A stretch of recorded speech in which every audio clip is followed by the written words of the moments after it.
Vai ficar aí? Bom, então nós temos até o momento 4.579 casos no Brasil inteiro, 159 óbitos, perfazendo 3,5% de letalidade. Na região norte do Brasil, temos 254 casos confirmados, 6% do total, 1 óbito, 0,4% de letalidade. O Acre tem 42 casos, nenhum óbito. Amazonas, 151 casos confirmados, 1 óbito, 0,7% de letalidade. Amapá, 8 casos, nenhum óbito. Pará, 21 casos, nenhum óbito. Rondônia, 6 casos, nenhum óbito. Roraima, 16 casos, nenhum óbito. Tocantins, 10 casos, nenhum óbito. Região Nordeste, 790 casos no total, 17% do Brasil, 17 óbitos, 2,2% de letalidade. Alagoas, 17 casos, nenhum óbito. Bahia, 176 casos, 1 óbito, 0,6% de letalidade. Ceará, 372 casos, 5 óbitos, 1,3% de letalidade. Maranhão, 23 casos, 1 óbito, 4,3% de letalidade. Pernambuco, Paraíba, 15 casos, nenhum óbito. Pernambuco, 78 casos, 6 óbitos, 7,7% de letalidade. Piauí, 16 casos, 3 óbitos, 18,8%. Vocês podem ver que as proporções mudam bastante de acordo com a... Essa medição nessa fase, só para deixar claro para vocês, não deveria nem ser feita desse jeito. Ela deveria ser feita pelo total. Porque vamos supor que um estado tivesse 1 caso e 1 óbito. Você falaria que a letalidade era 100%? Então, ela não é tão matemática assim. Acho que eles estão colocando ali mais porque eles sabem que com o decorrer do tempo você vai aumentar o diagnóstico. Talvez aquela letalidade de 3,5 ali... Ela é mais representativa. Ela é mais representativa. Embora eu ache que, testando, aquele 4.579 ali vai subir. Vocês viram para quantos casos foi os Estados Unidos, quando ele jogou teste lá dentro? 111 mil casos. 111 mil casos, não foi? Você imagina a China com 1 bilhão e 500 milhões de pessoas, a China falar que só teve 80 mil casos? Quer dizer... Possivelmente, ministro, a letalidade real vai estar aqui em torno de 0,5%, 1%. No futuro, quando nós tivermos mais testes, então só falando das regiões globais, 2.507 na região sudeste, 55%, 132 óbitos, 5,3%, centro-oeste, 435, 9%, 2 óbitos, 0,5%, sul, 593, 13%, 7 óbitos, 1,2%. Todos esses dados estarão lá no nosso painel. Pode passar o próximo, Renato. O que dá, na evolução, 323 casos novos, de ontem para hoje, é 8% do total acumulado até ontem, ou seja, 323 sobre 4.256, 11% de incremento. Nos óbitos, nós temos 23 óbitos confirmados nas últimas 24 horas, 17% de incremento em relação ao total até o dia anterior, pode passar. E aqui o coeficiente de incidência, que é a proporção em relação à população. Então, nós temos o coeficiente de incidência mais elevado em Brasília, por causa do tamanho da população. A incidência global do Brasil dá 2,2 por 100 mil habitantes. Então, nós temos aqui todos os estados e as regiões mais afetadas, Sudeste, Centro-Oeste, Sul, Nordeste e Norte. Pode passar?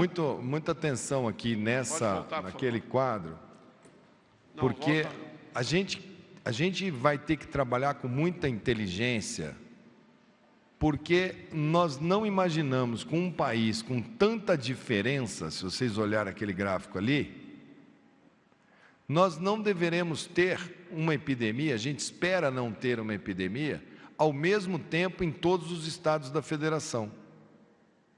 A gente entende hoje os maiores riscos: São Paulo, Rio, nesse momento, Ceará. Quem que você está vendo aí? Ceará aqui, Rio de Janeiro, São Paulo aqui. E o Distrito Federal, ele tem uma característica toda ímpar, né? Que é o fato de você ter uma concentração local e muita viagem ao exterior e uma área uma cidade que traz gente ida e volta de todo o país. Então, Brasília tem que ter muita atenção por conta das suas características georreferenciais, tá certo? O governador de fazer a sua máximo trabalho por aquele gráfico. Então, quando a gente for falar de movimentação urbana para as pessoas, a gente vai falar em função de quem está em risco maior e quem está em risco menor. Né? Aqui em Brasília, os casos ainda não chegaram no entorno, não chegaram nas cidades satélites. A grande maioria dos casos de Brasília está no plano piloto e no Lago Sul.